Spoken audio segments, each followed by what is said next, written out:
Friends, welcome to NMBF Coffee Chats. This is basically a Christian discussion forum, but we are concerned about the society at large, our nation, and also the world, and any matter of injustice, regardless of boundaries of culture or state or even national boundaries. Any injustice happening anywhere, any suffering of mankind, because every person we believe is made in the image of God. So we feel it's important to address that, to understand that, and to see in what way we can, as human beings, extend our help, our prayers.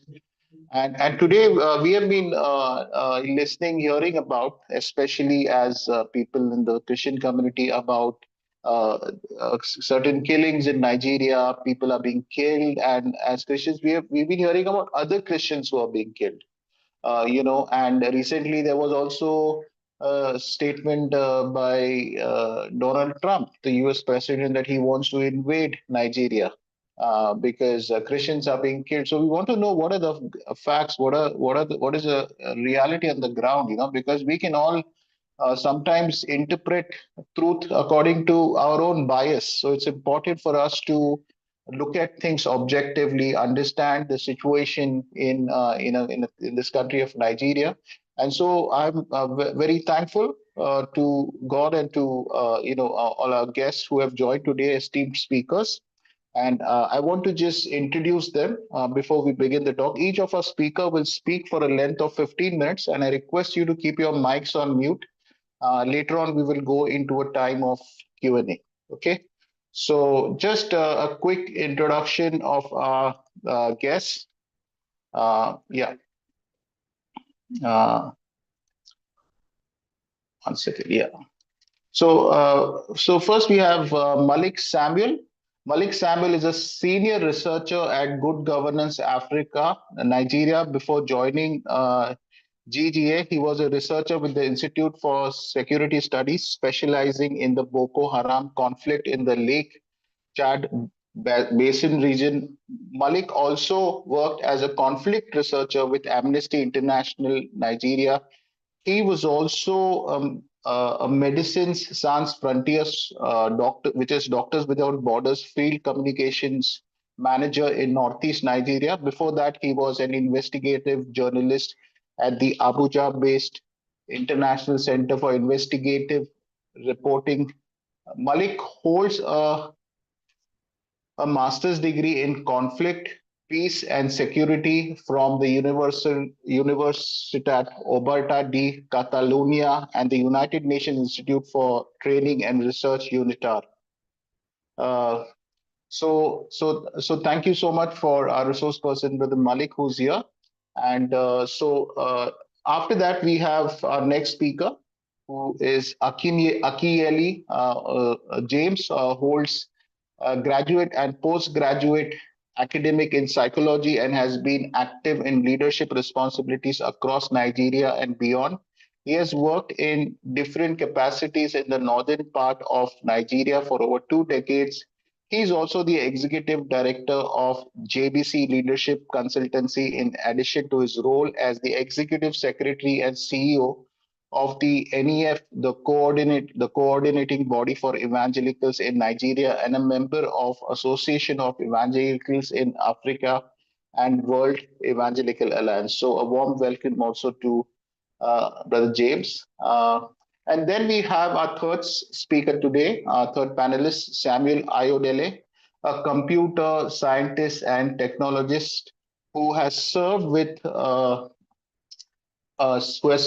not less than 7 reputable organizations in Nigeria, among which are Nigeria Television Authority, AIICO, Insurance College of Agriculture, Lafia, and Gauranti Trust Bank PLC, where he took a vow to serve as the regional youth pastor of Mountain of Fire and Miracle Ministries, Middle Belt region of Nigeria. He also served in South Sudan and Kenya as country pastor. In 2012, Samuel Idle began to focus on human capital development deficits in Africa and the opportunity for growth amidst development gaps. This led him to pioneer the Center for Human and Community Development, a non-profit organization with a focus on human capital development and discipleship. He is the lead faculty at the Sustainable Development Institute, the training arm of the Center for Human and Community Development. CHCD is currently serving 5,000 rural families to create wealth within a farming cycle and working with students across Africa on entrepreneurship, integrated education towards sustainable business development and wealth creation. He is also, one sec. He's also the senior pastor at the Kingdom Harvesters Christian Center in Nigeria. Samuel Idole is married to Lydia and they are blessed with Joseph Stambach and Rebecca. So, warm welcome to Brother Samuel Ayodele. Yeah, so thank you to all of you for joining today. And so, in this order of introduction, I want to invite our first panelist, our first resource person speaker for today, Brother Malik Samuel. Over to you, Brother Malik. Can you Um, put your yes, I video on, can. please? Yes. So thank you for having me. Um, well, the conflict in Nigeria. Well, Uh, let me put on my video. yes. Okay. Yeah, thank you. Yes.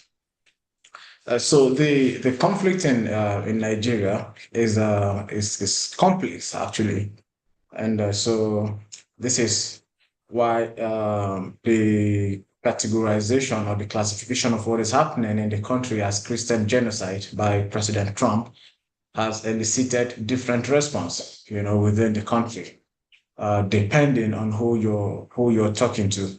But for a researcher that has followed this conflict, studied it for over a decade, it is important to always follow the fact.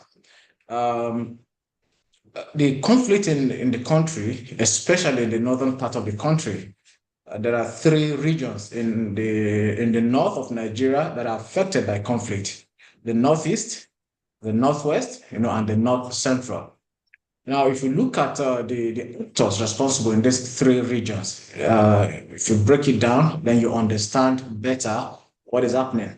In the Northeast, you have the Boko Haram crisis there that is ravaging. We are in the 17th year of that conflict. And this conflict is perpetrated by the two Boko Haram faction. The Jamaatul al-Sunnah Leader to World Jihad faction, popularly called the Shekau faction, and the other one is the Islamic State West Africa province called ISWAP. From the name, it is linked to the Islamic State. Now, these two factions of Boko Haram, if you look at their agenda, is simple: the creation of an Islamic State that is based on their interpretation of what the Sharia is. Now, as a religiously or religious ideologically driven group, you'd know that naturally a group like this would target non-Muslims. So there are Christians, there are people that are being targeted by this group specifically for being Christians. If you look at the southern part of Borno, for instance, and then the northern part of Adamawa, the communities in these places are communities where you have substantial Christian population. And the group, especially the Islamic State West Africa province, carries out attacks in these communities, specifically targeting Christian communities, targeting churches, targeting their properties, their homes, and all that. And when these killings are done, they are celebrated across the Islamic State social media platforms. You hear words like crusaders, and infidels and apostates. Now, this is about the Northeast. Now you come to the Northwest, you have a multiplicity of actors in this region. One, you have the criminal gangs popularly called bandits. which the Nigerian government designated a few years ago as terrorist organization because of the nature of violence they've meted out, on people. Now, if you look at the communities, the areas where this gang operates, the bandits in the northwestern part of Nigeria, you're talking about Kaduna State, you're talking about Zamfara, Kebbi, Katsina, Sokoto. Now we're seeing them also now moving to Kano, and then it's only a matter of time before they move to Jigawa. So, which means they've covered the whole of the northwest. But they are also operating. They are also present in part of the north central of Nigeria, like Niger State. Now, this gang bandit are motivated. If you look at their agenda, they don't have any political agenda or religious agenda. Their agenda is criminality. They are driven by the need to make money. But at the root of it, if you follow the issues in the Northwest, which started in 2013, it's a conflict between the Hausa community and the Fulani community that was mismanaged by the government and resulted in the escalation to the point we're seeing now. So that conflict has nothing to do with religion, but criminality. People are targeted, kidnapped, and they are released after payment of ransom. Now, if you go down to the north central, where a lot of this talk around genocide seem to draw I would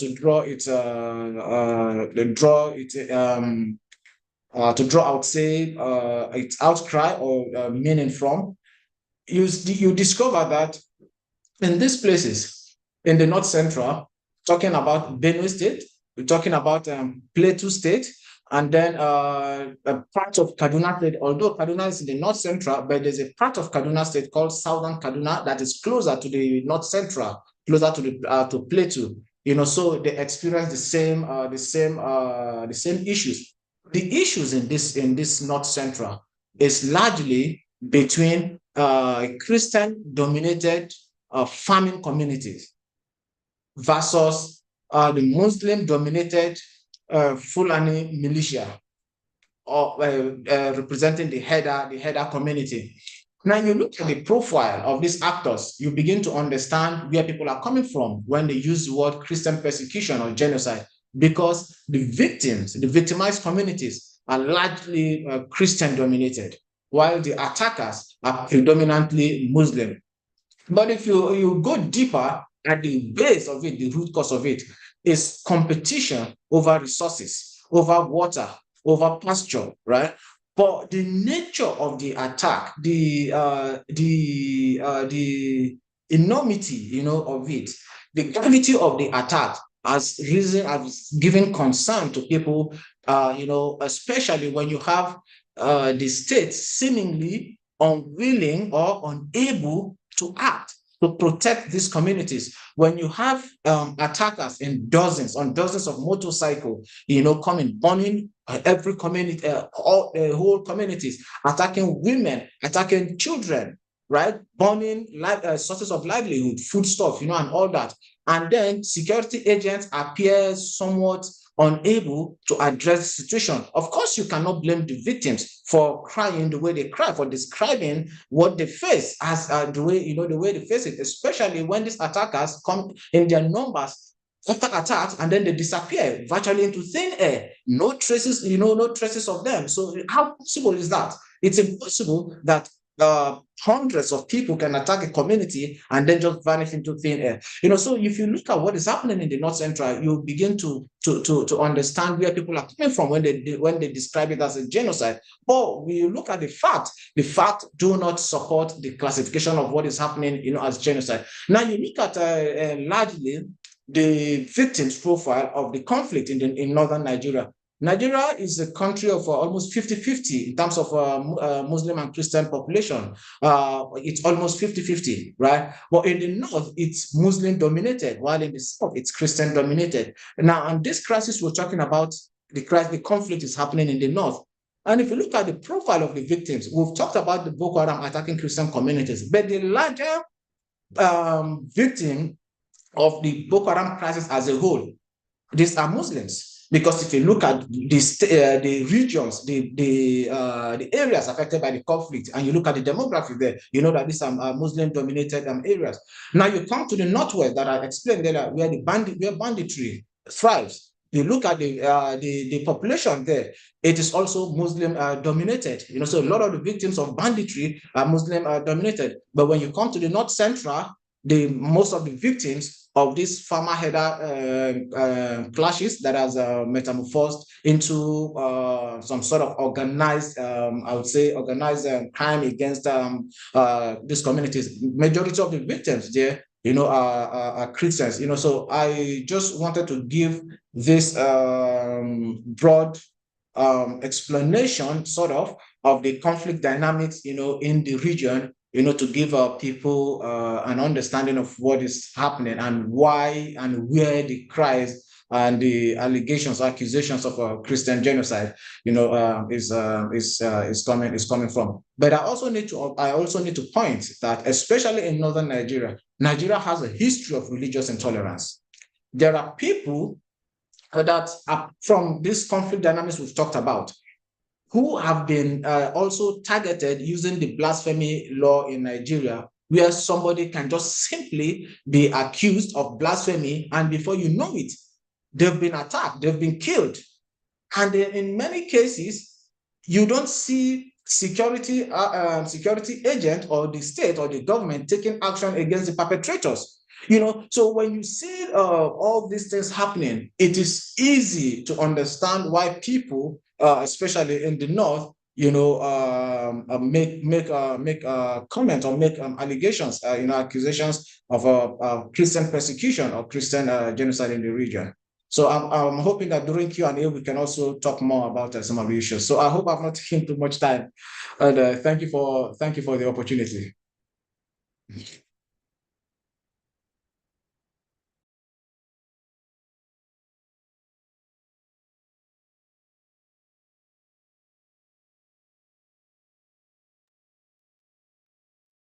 I think you're muted. Yeah, thank you so much, Brother Malik, for a wonderful, crisp explanation, given us a very broader view.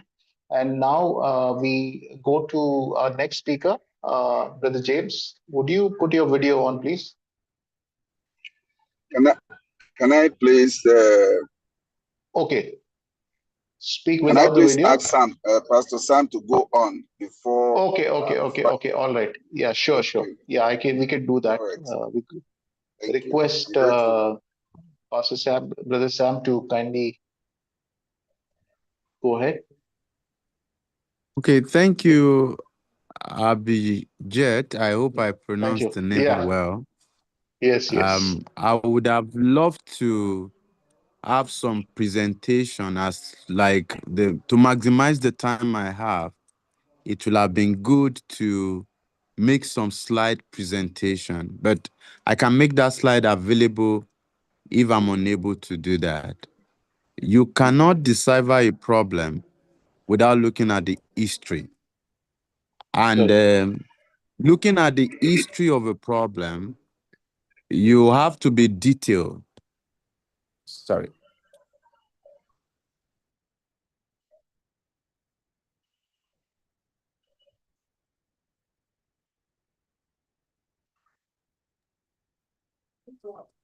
Otherwise, what is going to happen is that you will continually talk about the problem without solving the problem. Um, First of all, is to check the history of conflict in Nigeria. And for me, I took time to look at the faith-driven crisis in Nigeria since 1960 with jihad connotation to date. Um, it's to have a review of what has happened in Nigeria in the last over 60 years, you will realize that there have been conflicts that justify the narratives that is currently ongoing in Nigeria, which is Christian genocide. Now, in 1960, I'll be looking at 1960 to 2025 to look at the history of what has happened in Nigeria. In 1966, there was a conflict called Anti-Igbo Massacre, which happened in northern Nigeria. Igbos are largely Christians, and they settled in the northern part of Nigeria. So, being instana, because of the coups that follow, there was religion overlap with ethnicity, and the casualty ranges between 8,000 to 30,000 dead, which resulted in a civil war and caused 500,000 to 2 million people deaths in Nigeria. What was the government response at that time? The government response was basically a military rule for a period of, I think, from 1967 to 1970. Now, in 1980 to 1985, there was another uprising in northern Nigeria called the Metesenin Uprising.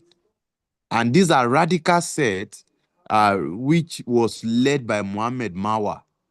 And this group actually led their movement in Kano and Meduguri, which is the north east region of Nigeria and part of northwest. Now, over 4,000 deaths happened in Kano. And what was the government response? It was military crackdown, arrest and killing of set member. Now, in 1992, there was another crisis that happened in Zango Katav, which is Kaduna State. Kaduna State is actually has carried so much about the incidents of violence in the last 15 years thereabout. And because Southern Kaduna is largely Christians, because you see, when you say there is no genocide, when you try to perpetrate that there's no genocide, how come you sack a community, you kill Christians in that community, and you leave the Muslim behind? And afterwards, most of the buildings, most of the properties that belong to the Christian suddenly become occupied by strangers without any justice met on behalf of these people. Now, in Zango Katav alone, we recorded so many deaths, and the government was government response. It was security deployment, inquiry, limited reconciliations. I have worked in community in Plateau State where most of the people that were displaced, they know the people that guided the attack on their houses, because some of them lay low during those crises inside the bush. So they saw some of those Muslims who were involved in a guiding tour of this assailant to their houses. And sadly, they return back to the same community without those people knowing that they saw them when they were leading uh, uh, attacks on their houses.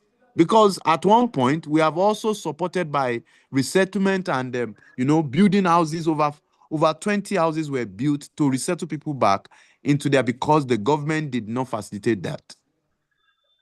In 1999 to 2001, Sharia rollout and Kaduna riot. Northern states adoption of Sharia law trigger riot in Kaduna and elsewhere. Hundreds of possibly 5,000 deaths were recorded. And the only thing the government could do was to offer curfew. Now, in a secular state where you say that you are not religious, how come you accommodate a particular section of a religion to be included, their law to be included in the constitution of Nigeria, which gives them edge over everyone that lives around that place? Now, you will also notice that from 2001 to 2010, there have been unabated crises in Plateau State, just Plateau State. And this recurrent Christian-Muslim violence is a fight for land, for space, for power, for authority. You can imagine in a Christian-dominated region, Muslim wants to install chiefs, they want to install local government chair, how do you install a local government chair in a location where your number is small? And because you couldn't achieve that through the ballot boxes, you displace people from that location with threats and with attacks so that you can realize what you want. 2009, present to present, Boko Haram insurgency, Islamist insurgents seeking street Sharia and rejecting Western education. For 30,000 and million people, 30,000 people killed, millions of people displaced. What was government response? Operation this, operation that, without justice. At a point, a governor in Nigeria said they had settled some of these assailant, some of these attackers, and they are not going to disrupt their state again. How do you negotiate? By paying ransom when you have the sovereignty of your nation over the boundaries where these people are. 276 Chibok students, schoolgirls, were adopted, and many still missing to date. 2015 to 2020, Boko Haram fragmented, and there were alliances with ISIS and the rest of them.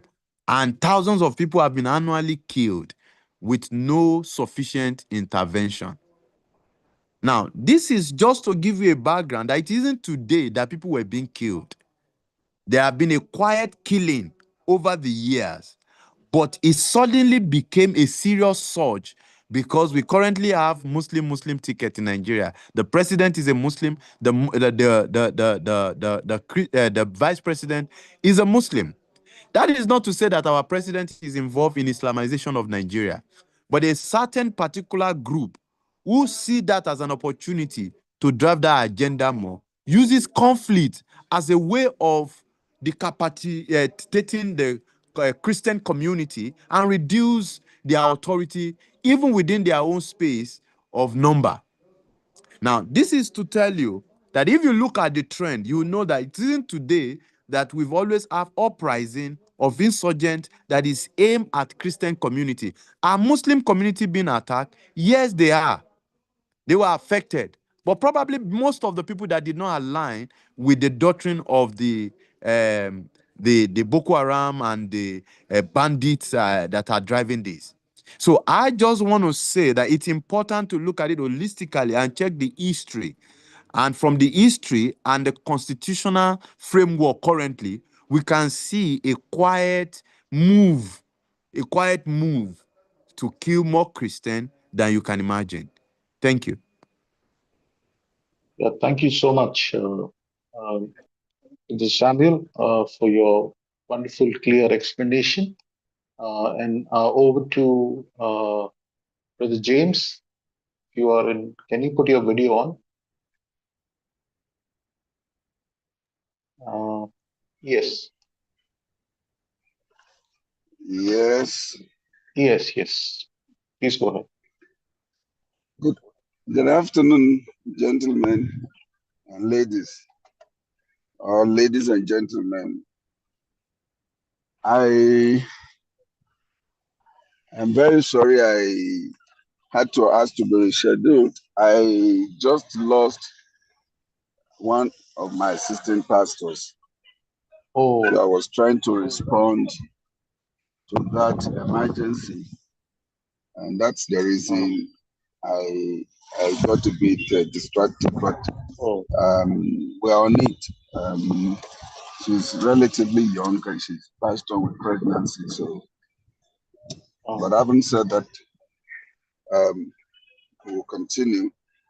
I'm actually close to the house where I was hurrying to so that I can be seated. I left my office because of that, where I was oh, hoping I'll have this meeting. Yes, but thank you again. I hope I have your understanding.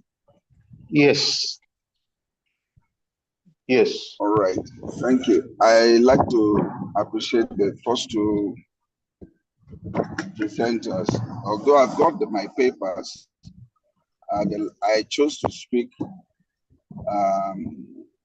from my heart, not from a note. Yes. because I'm familiar with the facts.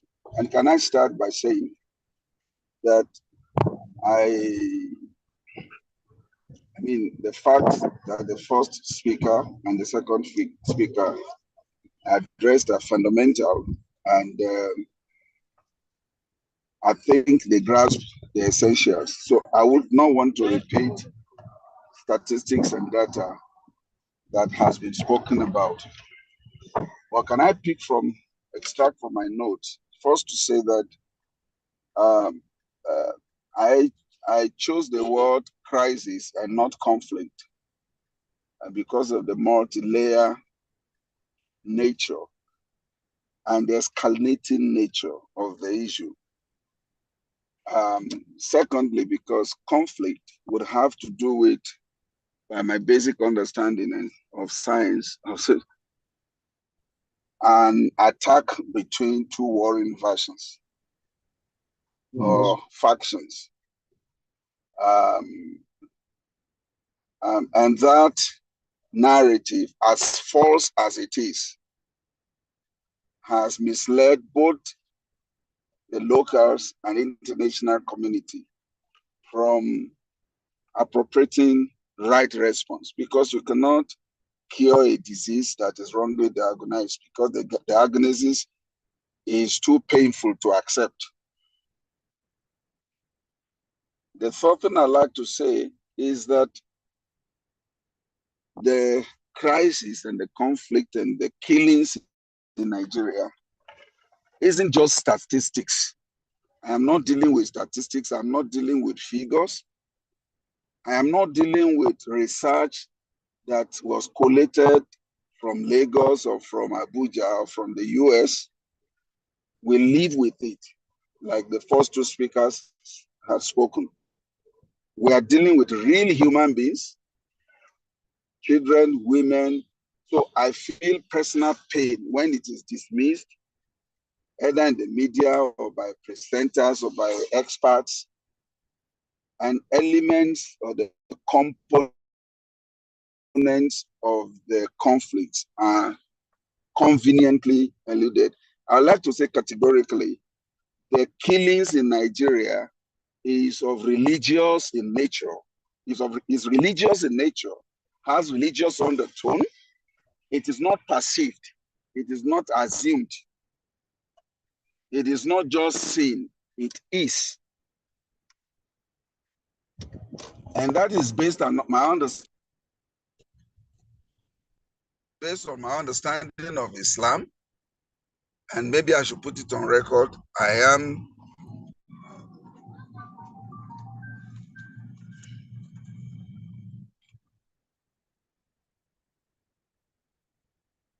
hello, Yes, yes. Go ahead, please. We are listening to you. hello. Yes, go Can ahead. I be heard, please? Yes, yes, you are heard. You are heard. Please go ahead. Hello, Yes, we can hear you. We can hear you. hello. Yes, we can hear you, Brother James. I want to show being heard. Yes, yes, we can hear you. We can hear you. Hello. If somebody can hear me, I'll be grateful to get feedback. Uh, Yeah, yeah, I can yeah, hear we, you as yeah, well. Hello, we can hear you. hello, Yes, yes. Can you see me? Yes. hello, Oh man, this is. Yeah, we can hear hello, you, Brother James. Yeah, we can hear you clearly. hello. Please go ahead. Please go ahead. I want to be sure Yeah. I can be heard. Yes, you can be heard. Let me just put a note.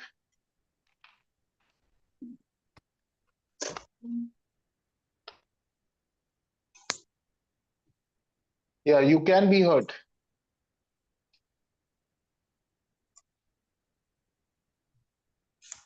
Uh, yeah, we can hear you clearly. I think we'll just give it a minute because he's also in a very difficult situation. Um, let's give it a minute for him to settle.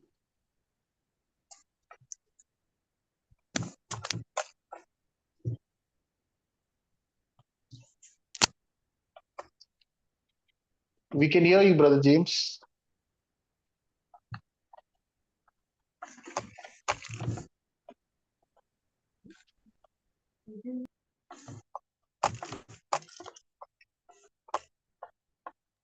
Yeah, we can hear you. We can hear you, Brother James. Please go on. Hello. Yes, we can hear you. I think he. Can you hear me now? Yeah, yes, we can hear you. We can hear you very I am loud, so clearly. sorry. I'm Yeah, so go ahead. sorry. We can hear you clearly. The network failed me. Yeah, we can hear you clearly. I Please go ahead. will. All right. Okay. Let me quickly wrap up. You guys, where's Esther? Yeah, we can hear you very clearly. All right.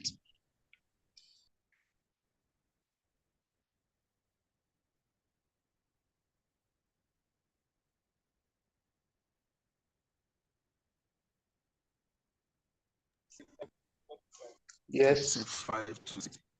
4 to 5.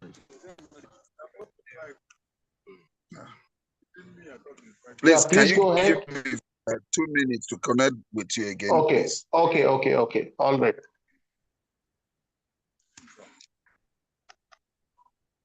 Sure.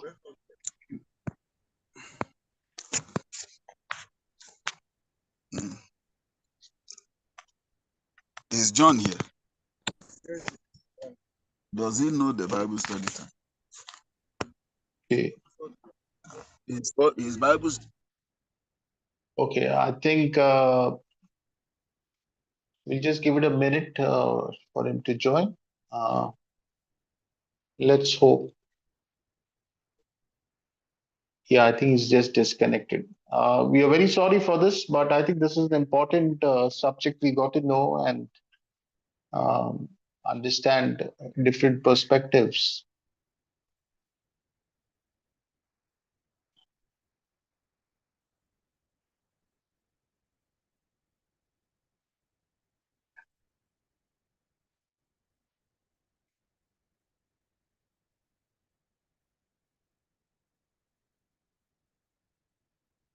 Okay.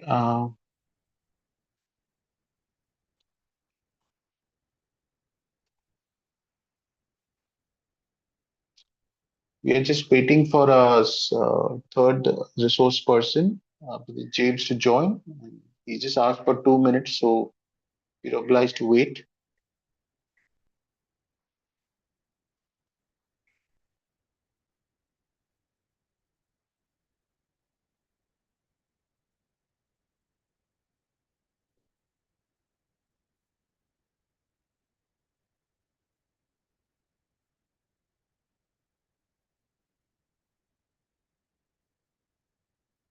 Yes, we will just give it a few moments, I think, and then maybe we can post some questions in the chat that we want to ask, and we'll straight away go into the questions then, and other two speakers can respond to those questions. In the meantime, you can post your questions on the chat.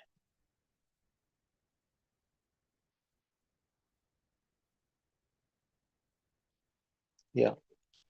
In case any of you are here for the first time, we have weekly talks, sometimes once or twice a week, and that's our number in MBF Coffee Chats, which I'll just post on the chat. And if you want to be in touch with us, just send a DM message.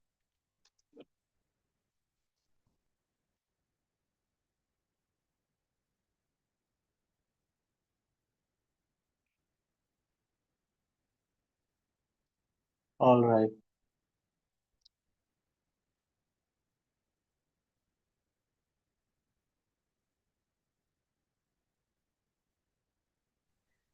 But oh, is it better to just ask the question versus typing it? Yeah, one moment. I think we will start another session of questions then, because I know questions can get out of hand. So we cut the live stream and then we will go into the question session. Um,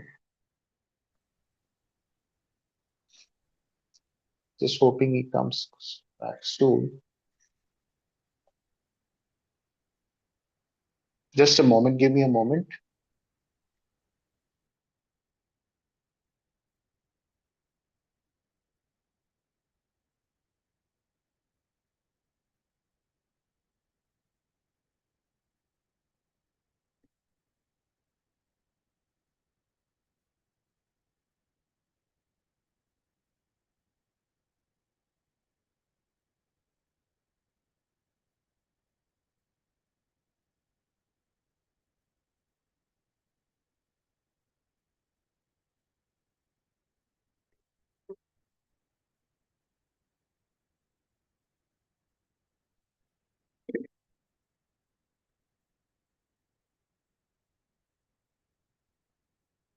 Okay, let's go ahead.